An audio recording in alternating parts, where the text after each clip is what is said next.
Hello and welcome to this PIR Live Event webinar, brought to you in part by Partners in Research Canada. My name is Ben Hobbs and I will be your host today. So without further ado, I would like to introduce our guest today, Dr. Kumanan Wilson, internal medicine physician and scientist at the Ottawa Hospital. Thanks for joining us, Dr. Wilson. I'll let you take it from here. Thanks for inviting me, and hi, everybody. Okay, I thought I'd start with showing you a trailer from our motion digital comic book, Immunity.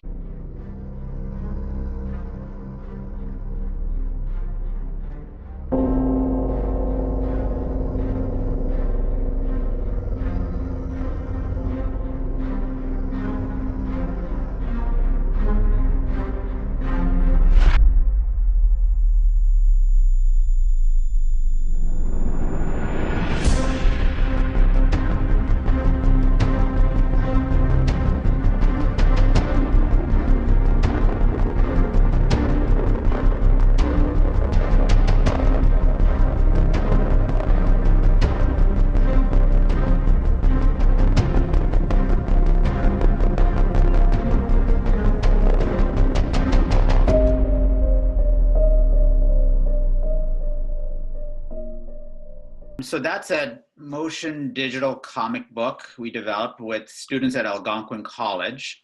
And it's called Immunity Warrior, the Invasion of the Alien Zombies. And the goal of this comic book is to teach kids about the amazing immune system that protects our body and how important vaccinations are. So as Ben mentioned, I'm a scientist and internal medicine specialist at the Ottawa Hospital. I'm also an avid comic book fan. So this is really cool for me to be able to do this and combine my sort of two passions. And this actually was inspired when I was volunteered to teach my son's grade 6 class, and I think Star Wars The Force Awakens was coming out, so tried to come up with an analogy to describe the immune system, which I was teaching the class, and a space invasion actually worked really well. So the immune system is basically protecting our body from alien invaders. And the body is constantly under attack by these invaders, and two of the more common ones are viruses and bacteria. And these are trying to always break through our defenses, and we have multiple layers of defenses. So our first level of defense is sort of like a force field around the body, and it's called the skin. And sometimes this force field has breaks in it, like a cut, and that's a place where an infection can break through. So your cut can get infected and that can cause illness. Our body also needs to have a break in this force field to allow transport of food and oxygen into the body, and that would be like our nose and mouth. And sometimes infections or foreign invaders use those to get into our body and infect us. So what do they do when they infect us? So let's take an example of a virus, like a flu virus. So it actually breaks into the body and it creates what we call zombie armies. So here we see it in the comic book, breaking through the force field and into the human body. And this is our zombie invader, and it actually looks kind of like a flu virus. And it opens up and it releases a secret recipe to make copies of itself, and it tricks the central headquarters of the city it invades, the cell in this case, and that central headquarters is actually the nucleus of the cell, to make multiple copies of the invader. So one flu virus goes in and 1 million can come out. So it tricks the cell and it makes the cell turn into a machine that creates multiple copies of the virus. And here we see it in the comic book taking over the city and breaking out through the cell wall of the cell, and then it'll go to other cells and infect them. So, our body needs to be able to fight off this invader, or else it can cause a lot of illness, and in rare instances, it can also cause death. So our body has two levels of defense against these invaders. One is our sort of our innate immunity, our first line of defense. We talked about one of those already. It's our sort of the wall of defense, our skin. And then it has sort of frontline troops, our early response system. And white blood cells are this early response system, and they do a lot of cool things when they encounter the enemy. Some of them can actually make the enemy explode. Some can launch chemical attacks, and some can swallow the enemy whole. Importantly, a subset of them will actually collect information about the invader and send it to central headquarters to make special troops that are designed specifically to attack the enemy. And these are much more effective, but they take a little while to develop. So here are some pictures of what these first frontline troops look like. So they're actually called, one of them is actually called natural killer cells. And these scour the human body and look for cells that are not like other cells in the human body. And so these can be invading cells like virus and bacteria, or they could be renegade human cells, which are cancer cells, and they'll go and destroy these. Here are the ones that swallow invading organisms whole. They're called phagocytes, and you can see sort of they got multiple tentacles and arms, and they swallow the invading organism. But as I mentioned, that what we really need to fight off these invaders are our special forces, our elite forces, of special troops. And there are two large classes of these. They're called B cells and T cells.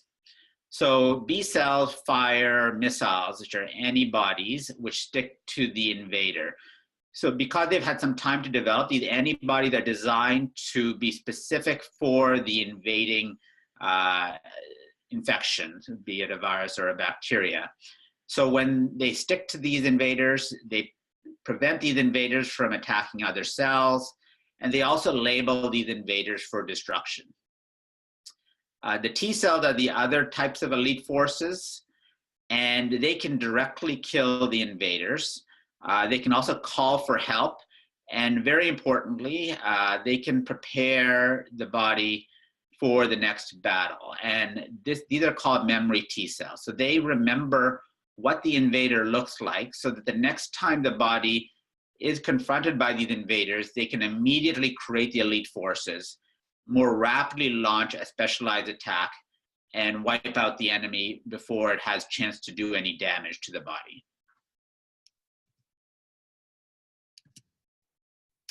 So here's what it looks like in the comic book. You see the virus being destroyed by some frontline troops. And then in that second panel, you see antibody missiles being directed at the alien. And at the bottom, you see a phagocyte swallowing up the invading cell whole. In some cases, a cell becomes too infected and there's not much you can do to rescue it. And in that case, the body will actually go and destroy its own cells, sort of sacrificing a city to protect other cities from these invading cells and viruses. And so this is what it looked like in the comic book. So this battle takes quite a toll, and ideally, we don't want the body to have to go through these two lines of attack, the frontline troops and the elite forces, because in the process of going through that, the person who's infected can get quite sick. So what can we do to make our body be better trained to battle these invaders? And this is where the miracle of vaccination comes in. So in our comic, this is our young scientist, and she figures out what's going on, who these invaders are, and she comes up with the answer that, we don't need to go through this every time. What if we could train our body so the first time it sees these invaders, it's like it's seen them before, and we can have our elite forces ready right away. And that's exactly how vaccines work. So when you get a vaccination, you get a weakened or killed form of an invader, a virus or a bacteria, and it's injected into the body. And then those you go through that frontline troops, and you develop your immediate response to that invader, and then develop memory cell that we talked about before. And those memory cells are able to immediately create elite forces like the B cells and T cells the next time it's exposed to that invader. So to recap, you put a very weak form of an infection into the body, and then it creates a memory in the body. So it recognizes it the next time it sees that invader. And then at that next exposure to a virus or bacteria, the body is able to immediately launch a full attack and usually eliminate the infection before it can do any harm at all. And vaccines are one of our most effective ways of protecting the human body against disease. Vaccination programs have eliminated smallpox and virtually eliminated polio, and they've reduced risk of illness from several other conditions. So this approach to protecting the body and training the body to fight infections is very effective, and it's done a lot to protect the health of people. And so this is how it looks like in the comic book. The sort of the wanted sign for the influenza virus. The body now recognizes it. It's on the lookout for it. And when it sees the influenza virus the next time, it's sort of ready to launch a full-out attack and destroy the enemy immediately, so before it can do any damage at all. So I'm just going to do a quick summary. Our body is constantly at risk of attack from invading organisms, and viruses and bacteria are some of the more common ones of those invading organisms. Our body has two levels of response to fighting off those invading organisms. One is our innate immunity that includes our skin, which is our first line of defense, and then sort of our frontline troops, our white blood cells, which immediately go and attack the organisms when they enter the body. And then that buys the time for the body to develop special troops or adaptive immunity. And these are our B cells and our T cells, and these are designed specifically to attack the invading organisms. And they're much more effective as a result, but they do take a while to develop. And that's where vaccination comes in. When we vaccinate people, we give them a little exposure to a harmless form of an invader, and we allow our body to learn what that invader looks like, develop memory and remember what the invader looks like, so that the next time it's exposed to the organism, it can immediately launch a specialized response and prevent the infection from causing any damage at all. Thank you, Dr. Wilson. Just finish up here.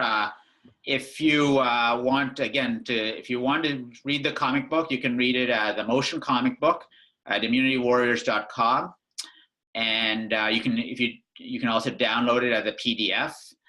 And for the parents out there, we've created a free app with the Public Health Agency of Canada called canimmunize.ca.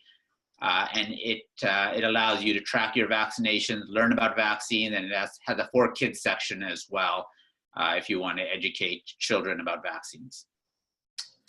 Well, thank you, Dr. Wilson. Just before we move into the Q&A, I'd like to remind those classrooms joining us live to direct their questions to the Q&A chat, which is located in the bottom center of your Zoom window. So our first question today is, how do natural killer cells differentiate between an invader versus something that's in our body that's supposed to be in our body? That's a great question and a complicated one. Our body actually has little flags. The cells in our body have little flags on them to tell you that it's part of the body and don't attack these. When you're in a virus or bacteria, doesn't have that flag on it, so the natural killer cell says, oh, this is not part of the body. Also, when some of our cells go renegade and become cancer cells, they lose that flag as well. So that's an excellent question, and that's how the body recognizes it. So our next question today is actually a good follow-up for that. Ms. Short's classroom is wondering if a virus can disguise itself as something else? That's another great question. And so viruses are, their genetic code is very primitive, and they replicate, they make lots of mistakes. And in the process, sometimes they get lucky, and they get lucky by making a copy that looks sort of like the human body. And that can help them hide. And in very unfortunate situations, sometimes the body thinks that the regular part of the human body is looking like is actually the virus and can attack its own body. And that's what we sometimes cause an autoimmune illness, where the body thinks that part of its own body is actually the invading virus. Ms. Barkin's classroom is wondering, how do cells become cancerous? So most cells have what we code in them to know when it's time to die. It's called programmed cell death. But through mutations, they can sometimes lose that code in their genetic material, in their DNA. And usually several mutations, sometimes actually a virus gets into the genetic material and turns off that programmed cell death, and then the cell becomes unable to stop itself from dying and just starts growing rapidly. So our next question today is coming from Noah, all the way from Barrie, and he is wondering how these natural killer cells affect us. So maybe do they have any influence on not only the bad pathogen, but on our body in some way? I mean, as far as I know, they're designed only to attack cells that are not part of the human body. When you do launch these attacks, these chemical attacks from what we call the eosinophils or even the natural killers, you will feel a little run down because your body is mounting an attack against an infection. Sometimes you'll get a fever, sometimes you get some redness around the site of the infection. That's all a sign your body is starting to fight off the infection. We have a question that refers back to the cancer cells, and they're wondering if you could just clarify what you meant by a mutation. A mutation is, so that all cells have DNA in them in our human body. DNA is the sort of the recipe or the guide for how a cell is to work. It allows a cell to carry out its functions. It's sort of the main book that the cell uses to figure out what to do. If somebody changes a page in that book, then suddenly it may start doing the wrong thing. And a change in that page, that's what we call a mutation. So a change in the DNA would be what we call a mutation. And several things can cause mutations. Sometimes they just happen randomly. Sometimes an exposure can cause some damage to the genetic code and cause a mutation. But this isn't like the X-Men, you don't get superpowers. So since we know that vaccines are clearly beneficial to public health, why do you think it is that people might choose not to vaccinate? So that's a very important question these days. It's unfortunate that we are seeing some concerns about vaccine, but we need to do a better job in explaining why we get vaccinated. And just now we just hear about a horrible outbreak in Madagascar where 150,000 people have gotten the measles. There are 1,200 dead, and this isn't because they don't believe in vaccines; they just don't have access to vaccines. So we're very fortunate to live in a part of the world where we can get vaccines. And there are a lot of reasons why people may be concerned about vaccines. There's a lot of misinformation out there and disproven theories about how vaccines can cause harm. Vaccines are one of the most tested biological interventions we have. They need to be because they're provided to virtually the entire population. They do cause a bit of a reaction when you get them because that's that mild reaction that allows our body to remember this and to be prepared to fight the invader the next time. That's a bit of pain, a little bit of pain when you get the shot in, a little bit of redness and swelling. People can construe that as something that may be doing a bit more harm.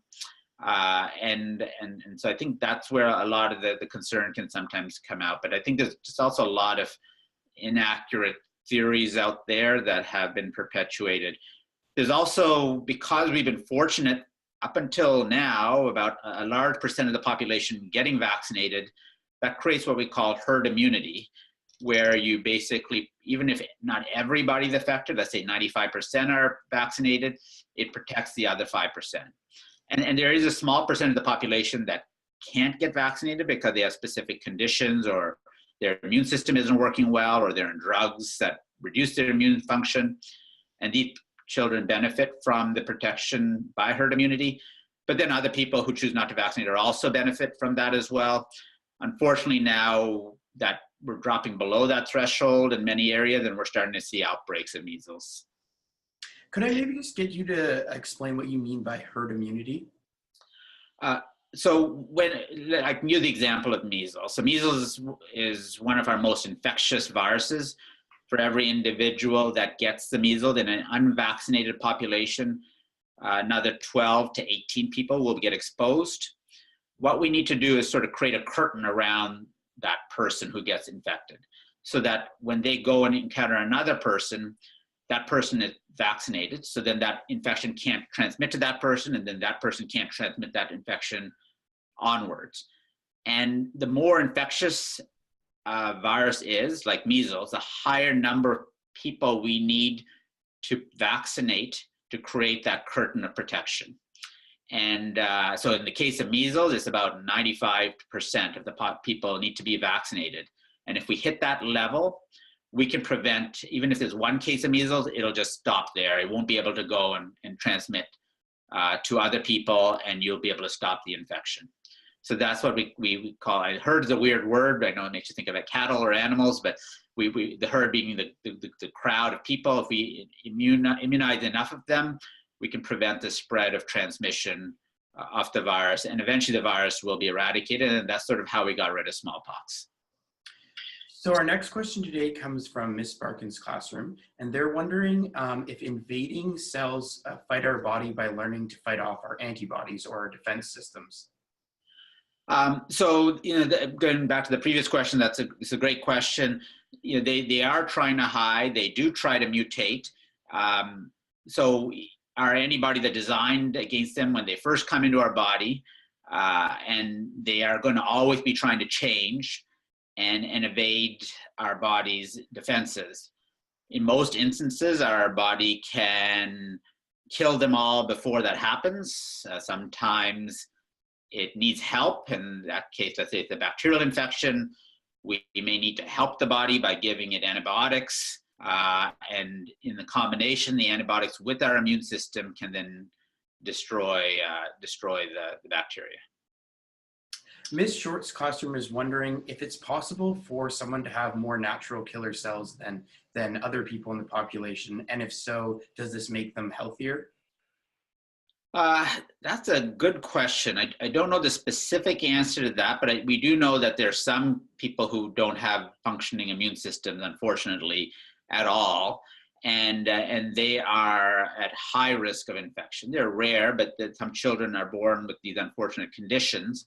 And there are also some young children or even adults who are immunosuppressive agents. Let's say they've had a transplant. They need to be on drugs to suppress the immune system, and they suppress the function of all the immune cells because they don't want the body to start attacking the transplanted organism as a foreign invader. And so we put them on drugs to suppress the immune system. And then there's some people with autoimmune conditions or inflammatory conditions who go on immunosuppression. And these people have depressed function of all of their immune cells, and they're at high risk of getting infection. They have to be very careful around other people who are infected. If you have no immunity at all, you are particularly at risk. And in fact, you can't get a vaccine that even has a weakened form of a live virus because your body can't even fight that off. And they are really reliant on other people being vaccinated. Mrs. Bonacart's classroom is wondering if the vaccines that we have available to us here in Canada are also available to individuals living in countries throughout the world. For the large part, for most of our routine childhood vaccinations, that is the case. It may be a different form. Sometime when there's a higher incidence of a condition, they have to give a stronger form of a vaccine. Once you reduce the rate of a condition below a certain level, you can go to a milder form of the vaccine. But for most of like diphtheria, pertussis, tetanus, polio, measles, mumps, and rubella, those vaccines are available. For more specialized conditions like meningitis, those ones would not be necessarily routinely available everywhere. Do we know of any bad viruses or bacteria that we currently do not have a vaccine for? Oh, there's several, and there's a lot of research going into that. Obviously, the one that's the major area of focus is the HIV virus, and it's very hard for them to develop a vaccine for because it's very good at hiding from the immune system. In fact, the way the HIV vaccine works is it shuts down the immune system right away, which is why people with HIV are at risk of what we call opportunistic infections people with weak immune systems have that wouldn't affect either of us. There are a lot of other childhood conditions like respiratory syncytial virus that can cause a lot of illness in children that they're working on vaccines for. We have a pretty good vaccine against the flu, but it would be nice to get a better vaccine against the flu or a universal vaccine against the flu, so you only have to get a flu vaccine shot once. So there's a lot of research into vaccines against various viruses. People are looking for a malaria vaccine, which is it's not a virus, it's a parasite. And people are looking at vaccines to protect against cancer as well. If we could train the body to recognize a cancer cell early on, that would be amazing. Are there components of a vaccine that people could be allergic to? Yes, so that's important, and they often ask that question. Sometimes some vaccines have egg in them, and they ask if you have an egg allergy. That's the main one that they have to make sure. Ms. Sparkin's classroom is wondering if maybe you could explain more about autoimmune diseases.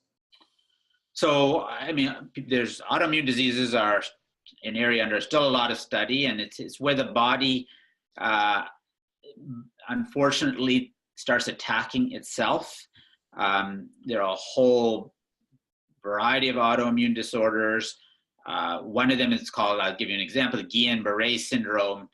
If you get infected with the flu virus, sometimes the body thinks your nerve cells are the flu virus, and it starts destroying your nerve cells, and you can start getting paralysis. There's other types of immune conditions like lupus, where the body starts attacking itself, and rheumatoid arthritis or Crohn's disease. And people aren't quite sure why these things happen. They think some people are genetically susceptible to them. They do wonder if they may have accidentally been exposed to a virus at some point that might have triggered the illness. And the way we often treat these, we're fortunate that there have been breakthroughs in treatment for these conditions, is we've found effective ways to suppress the immune system. So our next question today, again, is going back to the allergy.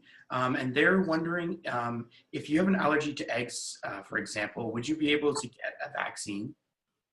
Yeah, it's only very few of them that have that. I think it's mainly with the flu vaccine, and I think they're now creating versions that don't require that. So I think that's just important to ask your doctor and make sure if you have that allergy to just tell your doctor about it, and they'll make sure the vaccines you get don't have that in them. Again, it's not very common. The other issue, as I mentioned before, that if you have a very, very weak immune system or on certain drugs, you need to be careful about certain types of vaccines, and your doctor can guide you through that. So do you know if there's been much progress made into research of using phages to attack viruses? That's the macrophages, I suspect. Yes. That's a good question. That I don't know. I know with sometimes we have people come to hospital who've been on chemotherapy, and they've wiped out their good cells along with their bad cells, and some of those good cells are infection cells, so they have no ability to fight off infections. They get infected. and we can give them a drug to suddenly create the production of these white blood cells and the macrophages and such. And that can help them fight off the infection. We don't know, I don't think that's routinely used in people whose immune system is functioning well. We're almost out of time today, but just before we go ahead and finish things off, I was hoping to have you speak a little bit about your career path, why you ended up where you are today, and maybe some advice for students who are considering something similar. Sure, I mean, I'm an internal medicine doctor, but I'm an academic as well. And that gives me a lot of freedom and flexibility to answer questions that I find are important and interesting. And I think I'm really lucky to have this opportunity. I think it's really lucky that I get to do something like make a comic book and talk to kids about how important science is and the immune system is. I think what I would tell students is this. I remember as a student myself, I really thought the immune system was amazing, and the science of the human body is pretty amazing, and it's really cool to learn about. Our body is a really amazing system, and how it can do as many functions, and how it can protect us from infection, and as well, how our brain works and how our heart works. So I think the important thing is just to get to learn about this, get excited by it, and maybe one day one of the students listening to this can discover that vaccine that protects us from HIV or malaria, or find a new answer for autoimmune disease or how to fight cancer. That's all the time we have for today. Thank you, Dr. Wilson, for taking the time to share some of the science behind vaccines with us and for answering all of our questions. Thanks, those are tough questions, and I appreciate this opportunity. So next time on PIR Live Event, we are looking into Indigenous history from an archaeological perspective with Dr. Scott Hamilton from Lakehead University. More information about these webinars and other PIR educational programs are available at pirweb.org. Thanks for tuning in and have a wonderful day.